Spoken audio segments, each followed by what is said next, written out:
Shalom, shalom à chacun d'entre vous, frères et sœurs en Christ, que la paix du Seigneur Jésus-Christ soit avec vous.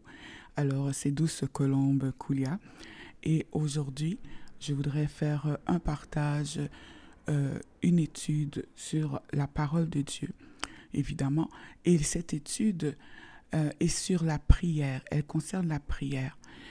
Voyez-vous, ce que la parole de Dieu me rappelle ce matin, c'est qu'il a laissé des instructions claires concernant la manière dont nous devons communiquer avec lui et les étapes également à suivre. Et bien souvent, on pense bien prier, mais est-ce qu'on prie réellement de la bonne manière? Alors, pendant la nuit, c'est souvent la nuit que je médite parce que le jour, ça bouge vraiment, ça bouge beaucoup. Amen. Par la grâce de Dieu, à cause des enfants, au moins c'est pour une bonne chose. Donc, la nuit, j'étais en méditation, j'étais en train de méditer et le Seigneur m'a dirigé à réfléchir très sérieusement sur la manière dont nous prions. Nous prions de différentes manières et c'est normal également que étape après étape que nous franchissons dans notre marche avec Jésus-Christ, chaque fois qu'on va monter d'un niveau à un autre, le Seigneur va nous appeler à prier différemment. Hein? On prie plus longuement, par exemple, que le jour de notre conversion, n'est-ce pas? Donc, c'est ce que nous allons regarder aujourd'hui. Mais avant de faire quoi que ce soit, je vous invite à incliner la tête. Nous allons prier, remettre ce petit moment entre les mains de notre Seigneur. Amen. Père éternel, Dieu Tout-Puissant, au nom de Jésus-Christ, je viens, Seigneur éternel, en tant que ta servante, Seigneur Dieu, pour partager ta parole, Seigneur éternel, avec tous ceux et celles qui sont à l'écoute en ce moment, quel que soit le moment, quelle que soit l'heure où ils entendront ma voix. Seigneur éternel, j'ai confiance et je sais que ton Saint-Esprit sera là avec eux. Père très saint, pardonne-nous là où nous avons péché, Seigneur, les péchés, tout ce que nous avons comme transgression, ce que nous avons fait consciemment, inconsciemment, volontairement ou involontairement, les péchés aussi que nous avons fait par admission ou par omission, Père éternel, pardonne-nous, que nous soyons lavés, Père, à cette heure dans le nom puissant de Jésus, dans le sang de l'agneau, dans le sang de cette nouvelle alliance, dans le sang par lequel nous pouvons être pardonnés et rattachés à toi, Seigneur éternel Dieu. Rattachés à toi, être en communion totale avec toi. Père éternel, je te confie ce moment, que ton Saint-Esprit couvre ce moment, Seigneur éternel, et nous permette de comprendre ce que tu veux nous enseigner. C'est dans le puissant et merveilleux nom de ton Fils Jésus-Christ que nous avons élevé la voix. Je te loue, Père, parce que je sais qu'au nom de Jésus, tu nous exauces toujours. Amen. Alors, je disais donc que ce que la parole de Dieu me rappelle ce matin, c'est qu'il a laissé des instructions claires concernant la manière dont nous devons communiquer avec lui. Dieu est le maître de l'univers et c'est lui qui a établi toutes choses. Je crois que là-dessus, nous sommes tous d'accord. Si nous voulons nous approcher de lui, eh bien, nous devons d'abord prendre conscience qu'il y a un chemin clair qui est déjà établi. Il est Dieu. Il ne communique pas avec nous de la même manière que nous communiquons avec notre papa, notre maman ou les membres de notre famille ou nos amis. Amen. Donc, nous savons que lorsque nous prions, nous passons par un seul chemin. Nous passons par celui qui a dit « Je suis le chemin, la vérité et la vie ». Donc, nous passons par Jésus-Christ. C'est pourquoi nous prions au nom de Jésus-Christ. Amen. En cet début d'année scolaire, pour la plupart d'entre vous qui avez des enfants, je vous invite à relire la Bible en entier avec vos enfants. Et aussi avec vos enfants et pour vous-même, c'est sûr. Et je vous invite à vous examiner, c'est-à-dire à prendre le temps d'analyser à la lettre et rigoureusement chacun de vos comportements, chacune de vos pensées, mais à la lumière de la parole de Dieu. Romains chapitre 12, verset 2 nous dit « Ne vous conformez pas au siècle présent, mais soyez transformés par le renouvellement de l'intelligence, afin que vous discerniez quelle est la volonté de Dieu. » Amen. quelle est la volonté de Dieu, pardon, ce qui est bon, agréable et parfait. Amen. Donc, nous devons donc prier pour demander au Seigneur de renouveler notre intelligence et la manière de le faire. La manière principale de le faire, en fait, c'est par la lecture de la parole. Nous sommes un peu comme un vieil ordinateur qui a de vieilles informations.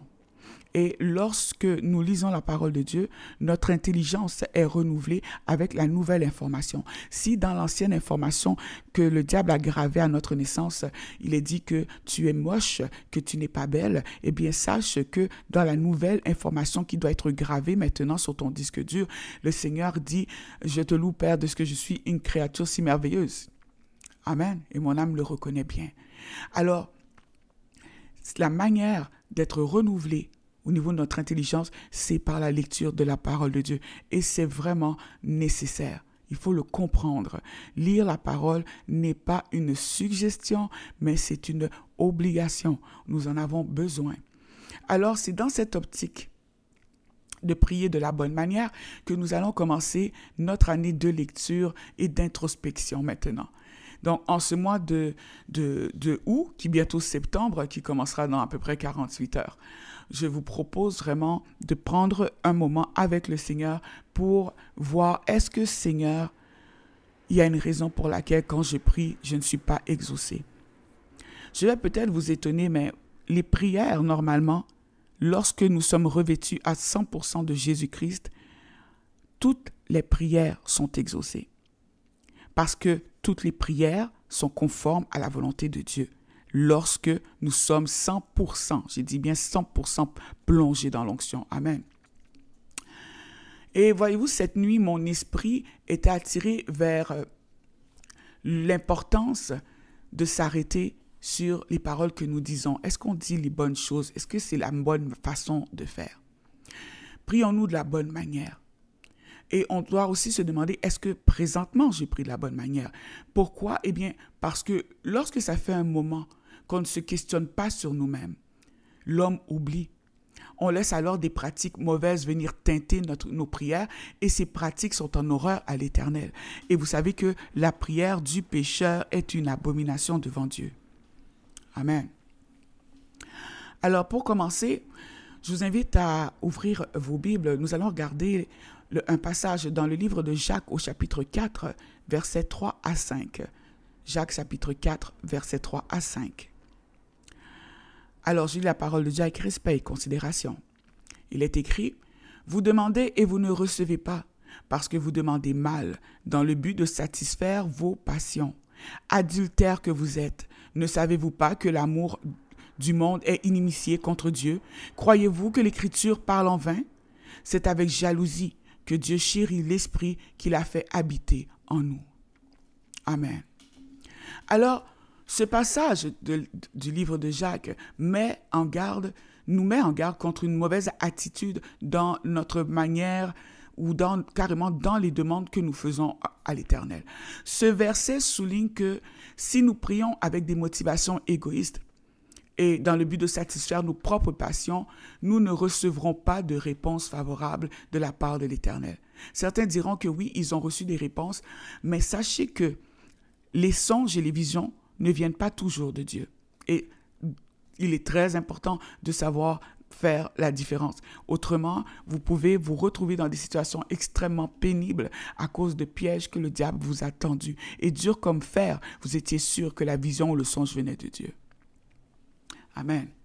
Donc, dans le passage qu'on vient de lire dans Jacques, nous allons regarder d'abord certains termes pour mieux comprendre, pour mieux saisir la profondeur du message que Jacques veut nous transmettre, que Dieu veut nous transmettre au travers de son serviteur, mais son serviteur Jacques. Amen. Alors, d'abord, le verset dit, vous demandez, vous priez, mais ce que vous demandez, vous ne le recevez pas, vous demandez et vous ne recevez pas. Vous demandez. Ici, le verbe demander. Le verbe demander se dit ici, aiteo, en grec. Donc, vous pouvez regarder ici sur la diapositive que je vous mets. Alors, cela signifie demander, prier, appeler à, on va revenir sur celui-là, implorer, désirer, exiger. Donc, le Seigneur dit que quand on demande, on exige, on désire, le fait de lui demander, il y a tout ça, ça renferme tout ça. Généralement, ce mot se traduit par demander, réclamer, solliciter, prier. Amen. Je vous invite vraiment à noter parce que vous allez voir que ça va devenir intéressant. Ensuite, il dit, vous ne recevez pas, recevez. Ici, recevez vient du grec lambano, qui signifie prendre avec la main. Saisir une personne ou une chose pour l'emmener. Troisième définition, prendre une chose pour la transporter. Ou encore prendre sans notion de violence. Il n'y a pas de notion de violence ici dans le verbe recevoir. Et vous avez dû le remarquer. Comment ça se fait qu'on parle de recevoir et ça commence par prendre? D'habitude, quand on reçoit quelque chose, on ouvre les bras. On ne va pas chercher. Quand on reçoit quelque chose, on ne va pas saisir là. Ce n'est pas nous qui allons saisir. On reçoit ce qui a été saisi. Voyez-vous ce que je veux dire? Mais, oh, le camion passe, excusez-moi. Mais ici, ce n'est pas du tout ce qui est dit. Alors, je vous demande de garder ça en tête. On va regarder encore un troisième mot. Le mot mal. Vous demandez mal. Alors, mal, en grec, se dit kakos, qui signifie misérable, être malade, improprement, faussement. Donc, vous demandez mal, vous demandez faussement, vous demandez improprement. Ça signifie autre chose aussi. Kakos signifie aussi parler mal de, insulter. Amen. Et ce mot est généralement traduit par maladie, par tourmenter cruellement, misérablement. Amen. Et l'avant-dernier mot que je veux que nous regardions, c'est afin de satisfaire vos passions, satisfaire. Ici, satisfaire en grec se dit dapanao, qui signifie encourir des frais, dépenser dans un mauvais sens, c'est-à-dire gaspiller, éparpiller, consumer. Bref, tu sais, tu dépenses, mais tu gaspilles. Tu gaspilles, tu gâches là, tu sais. Dapanao. Et le dernier mot sur lequel nous allons nous attarder, c'est passion, pour satisfaire vos passions. Passion, en grec, se dit edon, qui signifie plaisir, volupté, passion, délice. Vous savez, on parle des hédonistes ou de l'hédonisme. Vous avez dû en entendre parler dans les cours de philosophie, si je ne me trompe pas.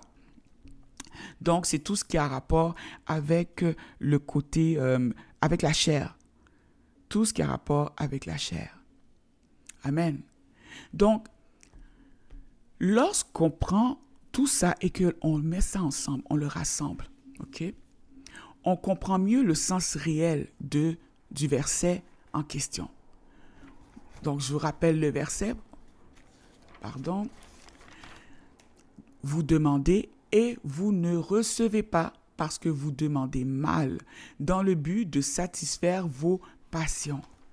Alors, le Seigneur, en fait, nous dit, lorsque nous prions, lorsque nous le sollicitons, on regarde ici les premiers mots, demander, lorsque nous le sollicitons, lorsque nous lui réclamons quelque chose, lorsque nous l'implorons, lorsque nous cherchons sa face, eh bien, recevez, nous n'arrivons pas à saisir dans nos mains, nous n'arrivons pas à emmener ce qu'on veut, la chose ou la personne, nous n'arrivons pas à emmener à manifestation, vous me suivez? Suivez-moi bien, nous n'arrivons pas à prendre, parce qu'il dit saisir, donc c'est toi qui dois faire le geste. Il ne va rien mettre dans tes mains, c'est toi qui dois aller le chercher. Nous n'arrivons pas à prendre dans nos mains ce que nous lui avons demandé dans la prière.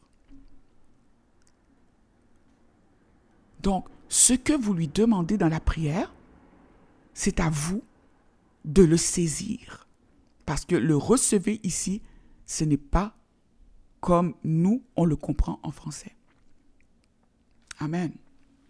Donc, on n'arrive pas à le saisir parce que nous demandons faussement, nous demandons dans la tourmente, nous demandons dans un but de cruauté, cruellement, nous demandons avec méchanceté, nous demandons en insultant ou dans le but d'insulter, d'humilier, d'écraser quelqu'un, dans le but de laisser nos passions, nos désirs, nos plaisirs nous consumer.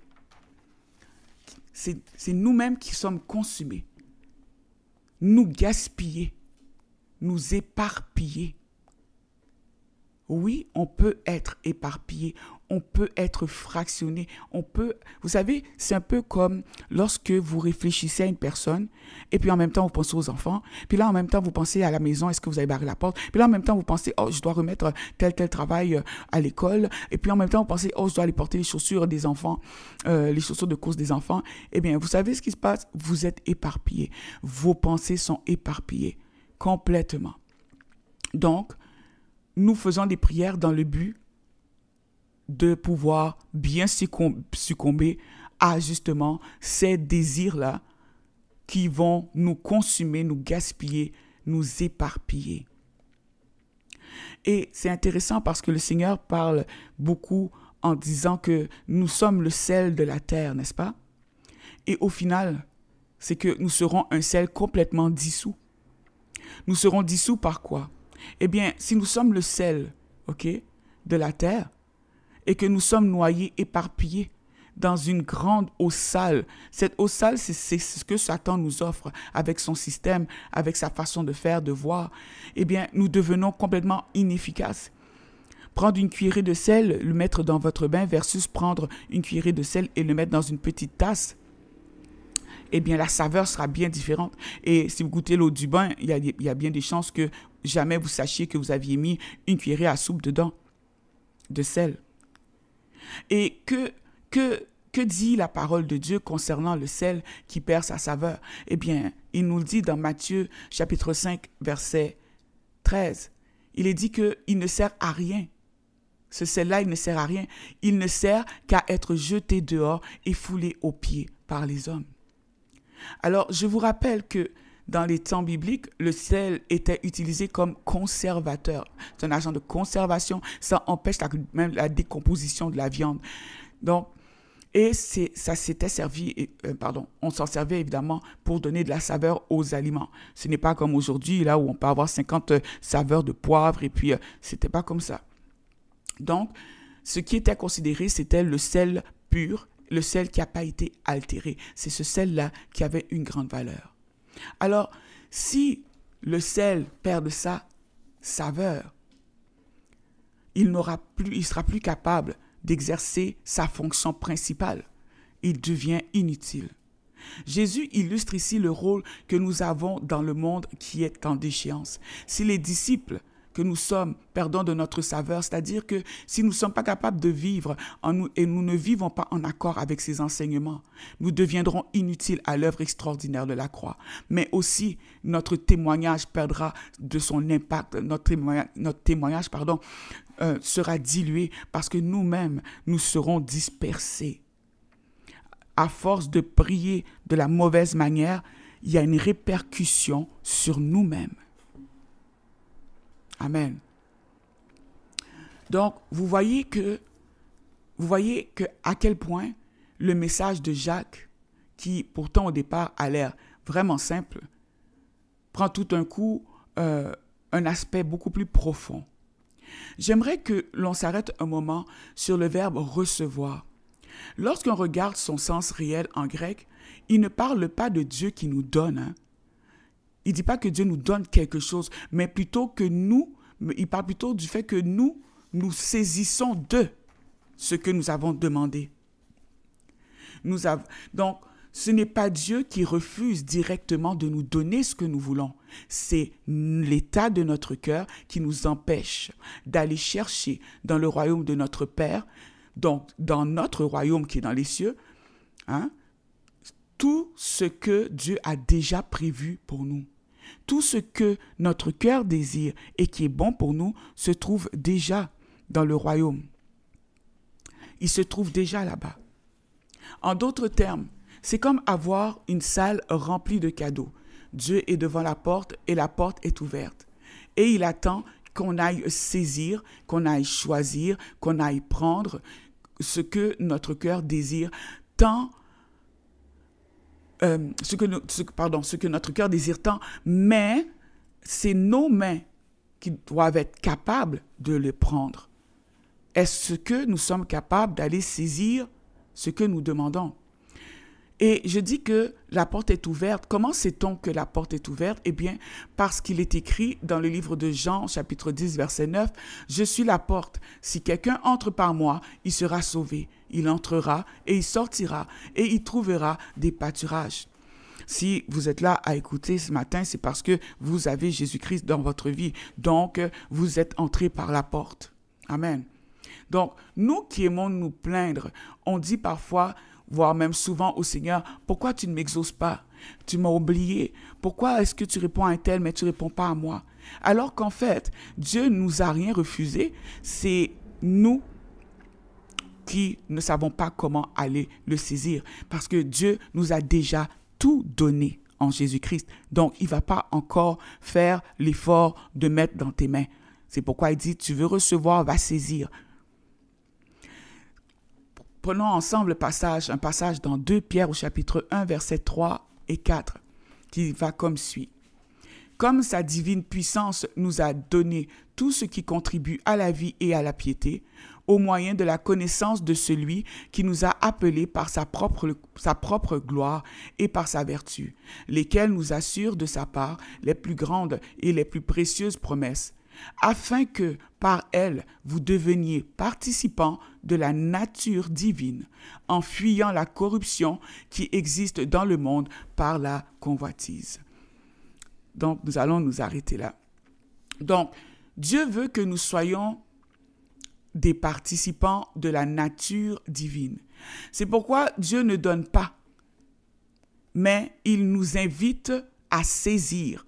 Donc, quand il dit comme ça, de le recevoir, ça veut dire de saisir, de le prendre et de l'emmener à manifestation, ce qui est là pour nous depuis l'éternité. Or, pour saisir de grands cadeaux, de grandes promesses, il faut de grandes mains. Et tant que nous prierons pour satisfaire nos désirs, satisfaire nos passions, nous demeurons des bébés spirituels. Donc, avec de très petites mains. Un bébé, ça s'occupe seulement de ce qui, concerne ses sens.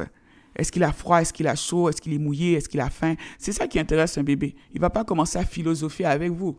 Donc, tant qu'on est là en train de prier pour ce genre de choses, en pensant à nous de façon égoïste ou en nous basant sur les émotions de nos âmes, eh bien, c'est raté, nous serons des bébés, donc nous aurons de très petites mains.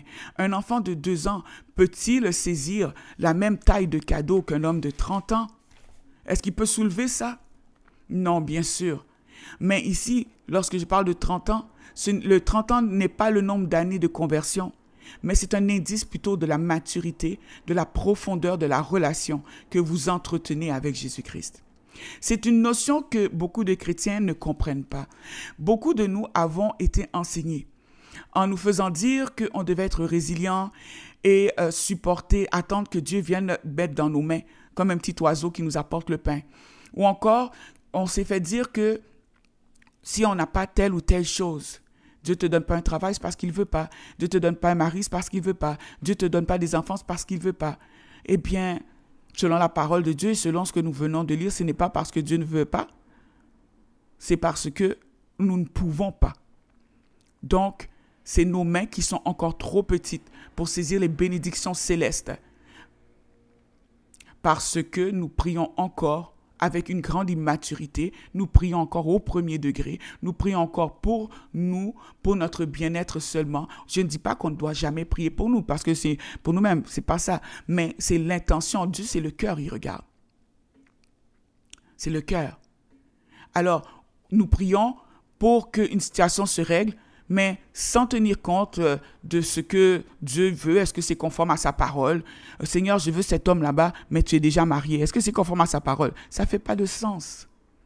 Ça ne fait pas de sens. Donc, au final, on finit par faire des prières qui déplaisent carrément à Dieu et qui peuvent attirer sur nous la malédiction. On se retrouve pour la partie 2. Alors, nous en sommes à la partie 2 de notre étude que nous avons commencée sur prier de la bonne manière. Alors, c'est simplement la suite. Nous disions que on nous a beaucoup dit, n'est-ce pas, que si on n'a pas quelque chose, si on n'obtient pas une réponse à notre prière, c'est parce que Dieu ne veut pas. Or, le passage que nous venons de lire, vous demandez et vous ne recevez pas, nous avons découvert quoi? Que le verbe recevoir, ici, n'est pas dans le sens de tu ouvres tes mains, on dépose. Parce que pour nous, lorsqu'on parle, recevoir, pour nous, c'est quoi? Ça veut dire, on tend les mains et puis on nous donne. Alors que ici, en grec, le verbe recevoir est dans le sens de saisir de ses mains. C'est tes mains qui vont prendre. On ne met pas dans ta main, tu vas chercher. Et on a vu que la raison pour laquelle on n'arrive pas à prendre, donc c'est-à-dire à saisir ce qu'on a demandé dans la prière, tu as demandé à Marie, spirituellement, il faut que tes mains aillent saisir ton mari et tu l'emmènes dans le monde physique. Mais la raison pour laquelle tu le vois pas se manifester, c'est parce que souvent, nos mains sont trop petites parce que nous sommes encore charnels, donc complètement des bébés spirituels. Ça fait 20 ans, ça fait 30 ans, ça fait 40 ans, puis on est concentré que sur le matériel, que sur ce que nos yeux voient, sur notre bien-être, sur ce qu'on mange. Est-ce que je porte mon sac? Est-ce que c'est un sac Dior? Oh ben, il faudrait que je m'achète une copie, comme au moins une copie, là, une contrefaçon de Gucci. Écoutez, c'est normal que rien ne se passe. Alors, que devons-nous comprendre? Eh bien, on doit comprendre que Dieu ne nous a jamais fait obstacle lorsque on fait une prière, lorsque nous voulons quelque chose et que nous ne l'obtenons pas. Ce n'est pas Dieu qui te fait obstacle. Tu n'obtiens pas parce que tu demandes mal. Celui qui nous combat, c'est nous-mêmes.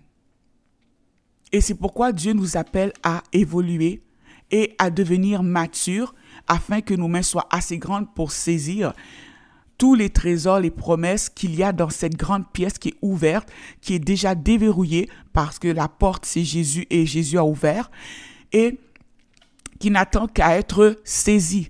Parce que Dieu ne va pas rentrer dans la salle pour venir te porter ta voiture. Il ne viendra pas dans la salle pour venir te porter la santé. Tu vas le chercher, tu vas le saisir.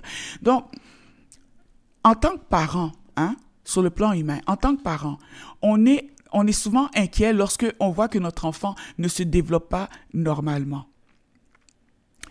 On sait, par exemple, qu'il est censé marcher. Un enfant marche habituellement au plus tard aux alentours de 3 ans. Mais vous voyez qu'il est encore à 4 pattes. Il a 3 ans, il est encore à 4 pattes. Et là, vous allez commencer à vous inquiéter parce que vous savez que s'il marche encore à 4 pattes à l'âge de 12 ans, il ne pourra pas saisir ce que la vie lui réserve. Comme je dis, je parle de façon terre à terre. Donc, ça veut dire quoi? Ça veut dire qu'il ne pourra pas faire du vélo. Il marche à 4 pattes encore. Il ne jouera jamais au foot. Il ne pourra jamais grimper dans un arbre.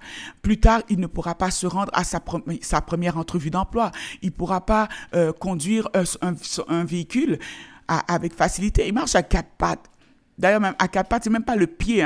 Donc, il ne peut même pas utiliser les pieds pour conduire. Donc, il ne pourra même pas conduire. Il ne pourra pas se tenir debout devant l'assemblée pour embrasser son épouse le jour de son mariage. Il est à 4 pattes. Et là, je pourrais continuer la liste encore longuement. Alors, on devient inquiet.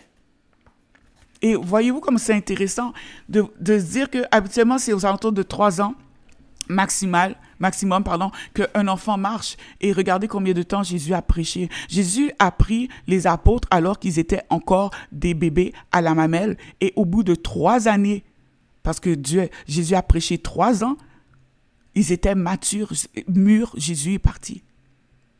Donc, Être mature, c'est quoi? C'est être en fait capable justement d'être un participant de la nature divine. Je vous rappelle le verset, je vous fais un petit rappel. Hein. Donc, notre verset, attendez, être participant. Je vais retrouver le verset pour vous le lire dans 2 Pierre, chapitre 1, versets 3 à 4. Comme sa divine puissance nous a donné tout, ce qui contribue à la vie et à la piété. Donc, il dit déjà clairement qu'il nous a déjà tout donné, donc il n'a plus rien à faire, c'est fait. Au moyen de la connaissance de celui qui nous a appelés par sa propre gloire. Donc, comment est-ce que tu as accès à tout? Eh bien, c'est en connaissant davantage celui qui t'a appelé, Jésus-Christ. Donc, plus tu connais Jésus, plus tu as la capacité de saisir ce tout qui est justement dans la grande salle, qui fait partie des grandes bénédictions que tes mains doivent saisir. Amen. Donc, je continue. Au moyen de la connaissance de celui qui nous a appelés par sa propre gloire et par sa vertu, lesquels nous assurent de sa part les plus grandes et les plus précieuses promesses, afin que par elles, donc par quoi? Par ses promesses, ok, et par ces grandes et précieuses promesses, afin que par elles, vous deveniez participants de la nature divine, en fuyant la corruption qui existe dans le monde par la convoitise. Amen. Donc, il dit qu'il veut, il a déjà tout préparé, il le dit. Il nous a donné tout.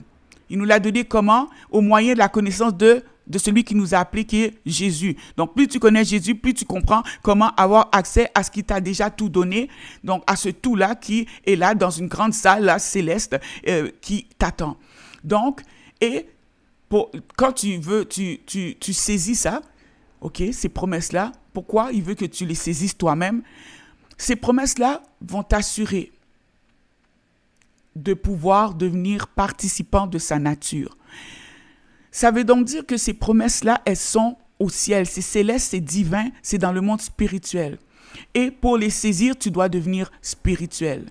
La chair n'a rien à voir avec l'esprit. Donc, le Seigneur nous demande de devenir des participants de la nature divine. C'est ça qu'il veut. C'est sa volonté. Dieu veut que nous soyons des participants de la nature divine. C'est pourquoi Dieu ne donne pas, mais il nous invite à saisir ce qui est là pour nous depuis l'éternité. Or, pour saisir de grands cadeaux, de grandes promesses, il faut de grandes mains. Alors nous devons quitter, comme je vous ai dit, le stade de bébé spirituel. On quitte ça. On quitte ça. Maintenant, regardons ensemble de plus près le verset. Vous savez, quand on dit, oh, mais le Seigneur, il m'a donné le pouvoir, je peux parler, je peux exiger, je peux commander, on va vous dire non, c'est pas ça que Dieu veut dire. Là, après ça, tu vas dire, oui, mais c'est écrit comme ça que nous sommes des fils de Dieu. Il va dire non, on va vous dire non, c'est pas de ça, on parle là, ici, on parle des anges, ou bien, écoutez bien. Dieu dit clairement qu'il veut. C'est son but. C'est tellement son but, ok, qu'il ne met plus dans ta main, il te demande de saisir toi-même. Il veut que tu deviennes participant de la nature divine. Mais que veut-il dire par participant de la nature divine? Est-ce que Dieu ne dit pas dans Deutéronome 32, verset 35, « À moi la vengeance et à moi la rétribution » C'est pas ça? Donc, c'est un verset que très souvent on va nous lancer au visage pour nous dire, bien écoute, tu n'as pas d'affaire à prier pour, je sais pas moi, pour que la main de Dieu arrête le typhon là-bas, ou bien encore, non, c'est la volonté de Dieu qu'il y ait le typhon, donc c'est ce qu'on va te dire. Mais regardez, prenons le mot participant. Participant se dit koinonos en grec, et qui signifie un partenaire, un associé, un camarade, un compagnon, celui qui partage en toutes choses. Donc, et généralement, le mot koinonos va être utilisé dans le sens être joint. Vous savez, deux choses qu'on met ensemble. Être associé, communion, avoir part à. Amen. Maintenant, regardons le mot suivant, nature. Il veut que nous soyons participants de la nature. Nature divine. Nature se dit phusis. Donc, phusis, même si c'est écrit P-H-U-S-I-S, ça se prononce fou. Phusis. Et il se définit comme la nature des choses. Il veut que tu deviennes participant de la nature des choses. La force, les lois. Il veut que tu participes aux lois. L'ordre de la nature. Par opposition, je dis bien opposition, ça s'oppose complètement à ce qui est monstrueux, anormal, pervers. Donc, les mots que Dieu emploie sont des mots vraiment très précis et ça exclut d'autres termes. Donc, quand Dieu emploie le mot nature, ça ne peut pas être monstrueux. Ce n'est pas ta nature. Ça ne peut pas être anormal. Ce n'est pas ta nature. Ça ne peut pas être pervers. Ce n'est pas ta nature. Ça s'oppose aussi à ce qui a été produit par l'art de l'homme, ce que l'homme a fait. Donc, les divisions naturelles, tout ce que nous, on fait de nous-mêmes, là, avec nos mains, avec nos idées, nos pensées, de façon naturelle, le mot nature, ici, s'oppose à ça. Donc, notre nature n'est pas d'être dans ce qui est fait des mains d'hommes, dans ce qui est opéré par des hommes. Ce n'est pas notre nature. Nature aussi exclut une troisième chose. Il exclut le mode de pensée et d'action qui est devenu naturel par une longue habitude, les traditions, les coutumes. Il dit que le mot nature exclut ça. C'est opposé au mode de pensée et d'action devenu naturel. Vous savez ce que ça veut dire alors? Ça veut dire que ta nature, c'est d'avoir un mode de pensée et d'action surnaturel. Amen. Donc ici, ce mot est généralement aussi traduit par naturellement, naissance, les traits et les caractéristiques naturelles. Les traits et les caractéristiques naturelles de qui? Les traits et caractéristiques naturelles de notre nature divine que nous sommes censés manifester. Nous voyons une autre définition encore de ce mot, parce que vous voyez comment c'est riche, un seul mot en grec ou en hébreu veut dire tellement de choses. Alors, ça désigne aussi la somme des propriétés innées. Donc, c'est quelque chose que tu as depuis la naissance. C'est en toi. Tu ne l'as pas appris, ce n'est pas acquis, c'est inné. La somme des propriétés innées et des pouvoirs par laquelle une personne diffère des autres. Signe distinctif de naissance. Tu es différent des autres. Tu as des propriétés que Dieu a mis en toi, tu as des pouvoirs qu'il a mis en toi, qui va te distinguer des autres. Il va faire la différence. Tu ne seras pas comme les autres. Parce que ta nature est surnaturelle. Ta naissance n'est pas physique, ce n'est pas une naissance au niveau humain, mais c'est une nouvelle naissance, une naissance spirituelle. Tu es né de nouveau. Alors, de quelle nature sommes-nous? Eh bien, Dieu veut que nous soyons de quoi? De nature divine, qui se dit théios en grec. Et se définit comme le nom général en grec, c'est le nom général qui est donné aux divinités. C'est le nom que je vous dirais qu'ils vont utiliser pour définir les dieux. Voilà. Or, la parole déclare, ne savez-vous pas que vous êtes des dieux? Alléluia. Alors, théios, lui, il vient de théos, que vous avez déjà entendu, qui fait référence aux choses de Dieu, à ses conseils, à ses intérêts et à ce qui lui est dû. Donc, vous voyez, il fait référence à 4 choses. Il fait référence aux choses de Dieu, aux conseils de Dieu, aux intérêts de Dieu et ce qui est dû à Dieu. Donc, qu'est-ce qui est dû à Dieu? Sa gloire. Donc, à la gloire de Dieu. Il se définit aussi, le théos, parce que c'est de là que le mot a été tiré, il définit aussi tout ce qui peut être d'une certaine manière. Donc, il y a des guillemets là, il faut comprendre. OK? C'est dans la définition. Ce qui, ce qui peut être d'une certaine manière comme Dieu. ne savez-vous pas que vous êtes des dieux? Et aussi, lorsque Dieu a créé l'homme, il l'a créé à son image et à sa ressemblance. Amen. Et une dernière définition intéressante, ça définit aussi les magistrats, les juges. Les magistrats, les juges. Ici, théos, la divinité, la nature divine, c'est aussi une nature où nous jugerons. Et c'est pourquoi il est écrit, ne savez-vous pas que vous jugerez les anges? Amen. Donc, Dieu, lorsqu'on prend tous les éléments ensemble ici, pour bien comprendre le verset, donc Dieu veut nous rendre, suivez-moi, avec les mots qu'on a définis, Dieu veut nous rendre partenaires. Il veut nous rendre associés.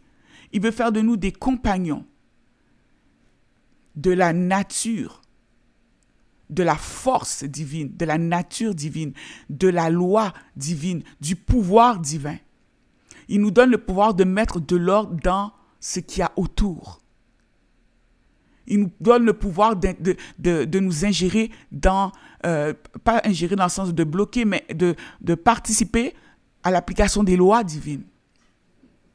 Il nous invite à avoir un mode de pensée et d'action qui est surnaturel, contrairement à ce qui est naturel, qu'on a vu, qui est opposé au mot nature. Parce que la nature de Dieu et la nature qu'il nous a donnée n'est pas naturelle. C'est la raison pour laquelle on ne peut pas servir Dieu dans des traditions et des coutumes. C'est impossible. C'est impossible. Il nous invite aussi à manifester les propriétés innées et les pouvoirs qui nous distingueront des autres. Ça veut dire quoi? Ça veut dire que lorsque nous sommes nés, les propriétés innées, c'est que lorsque nous sommes nés, c'était déjà en nous. C'est pourquoi il dit à Jérémie, il dit, alors qu'il était encore dans le ventre de sa mère, il le connaissait déjà, il avait déjà établi prophète des nations. C'est déjà en lui. Il est né prophète des nations, point. Que Jérémie le veuille, qu'il ne le veuille pas, c'est ça. Même s'il court à gauche, il court à droite, ce que Dieu a dit va s'appliquer. Et il nous parle de pouvoir.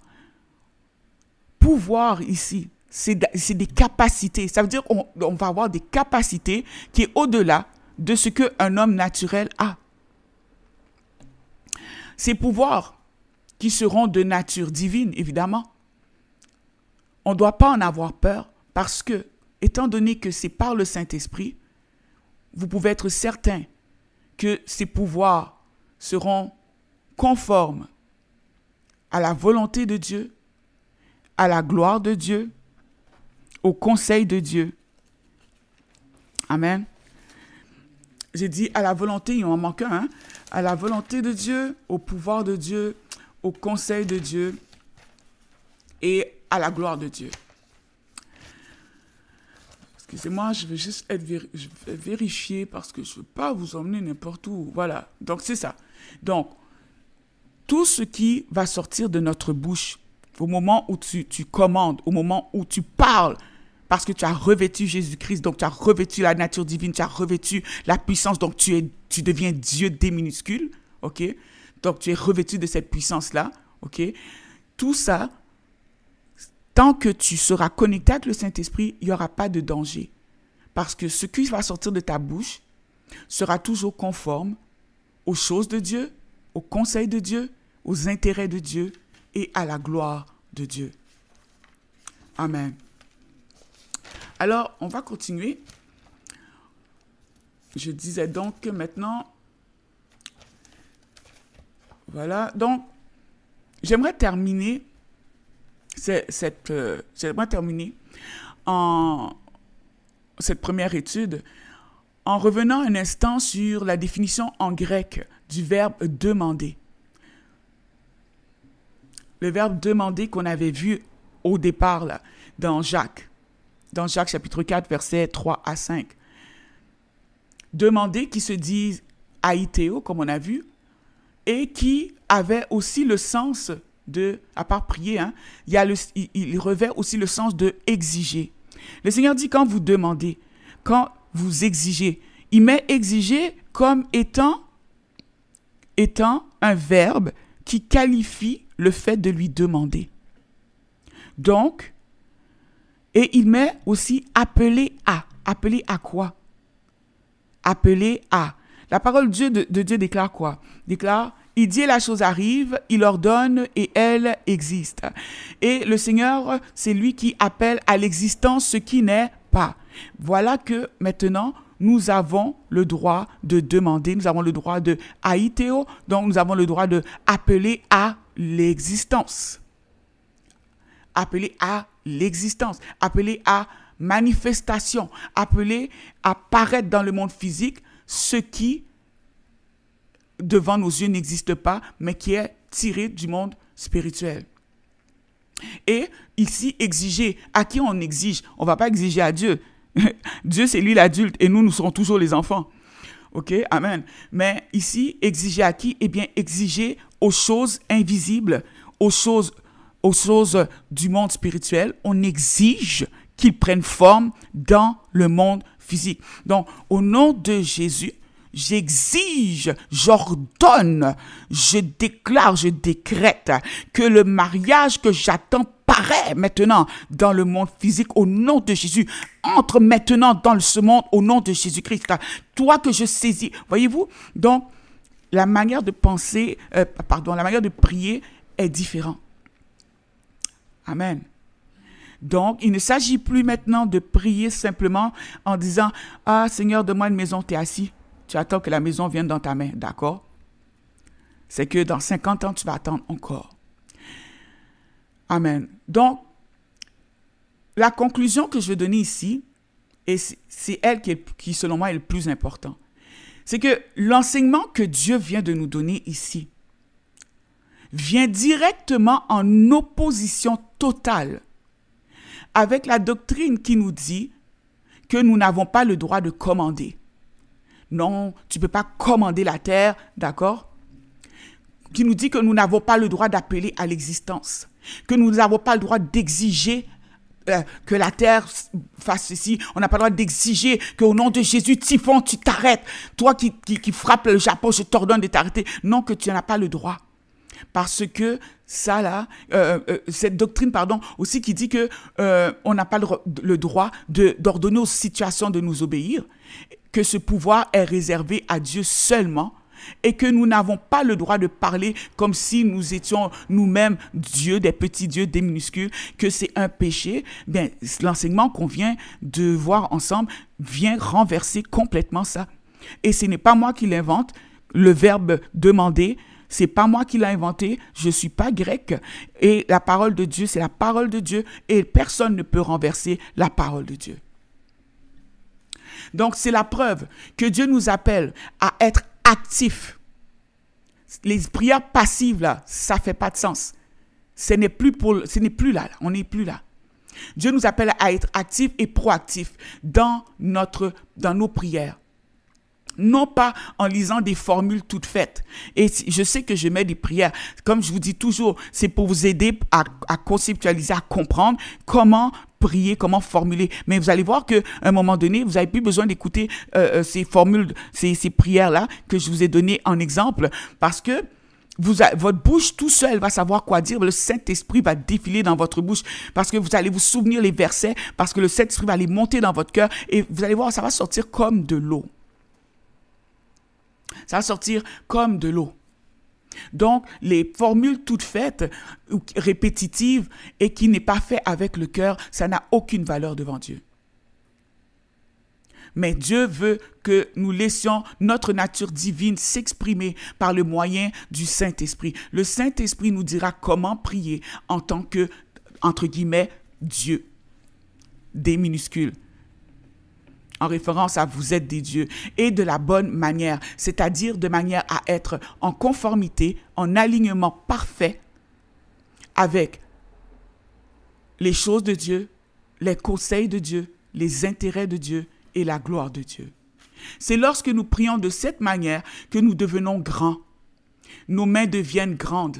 On va prier, on prie pour les nations en conformité avec ce que Dieu veut pour cette nation.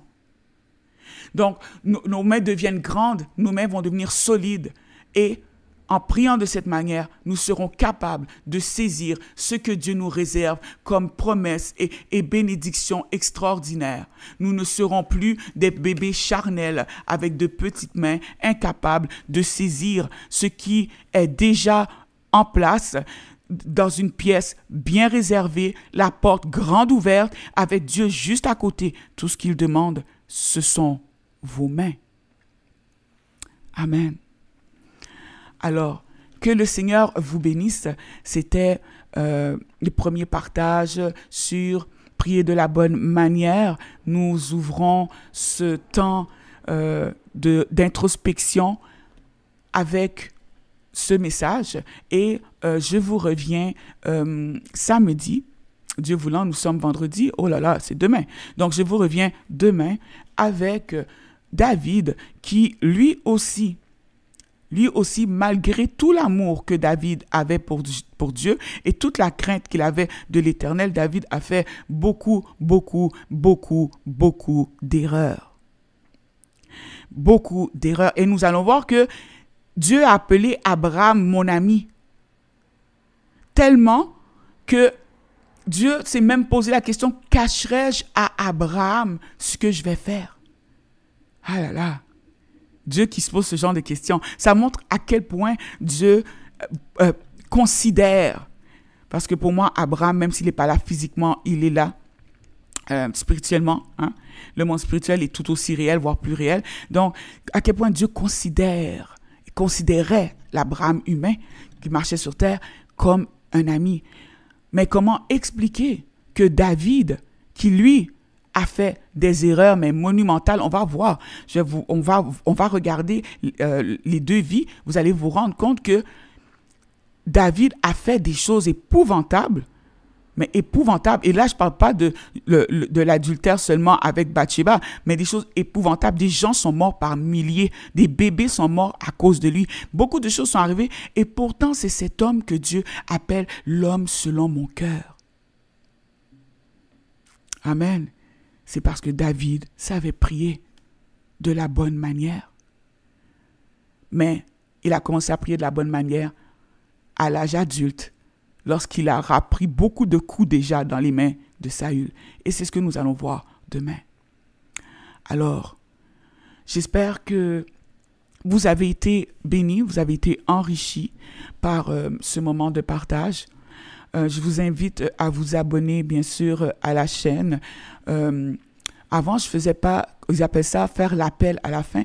Avant, je faisais pas ça dans mes autres vidéos, demander aux gens de s'abonner, de pousser sur le pouce bleu. Et puis, je me suis rendu compte que à cause de ça, la parole que je partage, il y a des gens qui ne le reçoivent pas parce que le nombre d'abonnés n'augmente pas. Je suis toujours au même niveau. Donc, vraiment, je vous demande, en tant qu'enfant de Dieu, vous êtes venus, vous avez entendu. Si vous avez reçu, et vous savez qu'en votre âme et conscience, vous avez reçu de Dieu, je vous demande de ne pas être ingrat, ne soyez pas égoïste, mais partagez le message avec d'autres personnes. Invitez-les à venir écouter.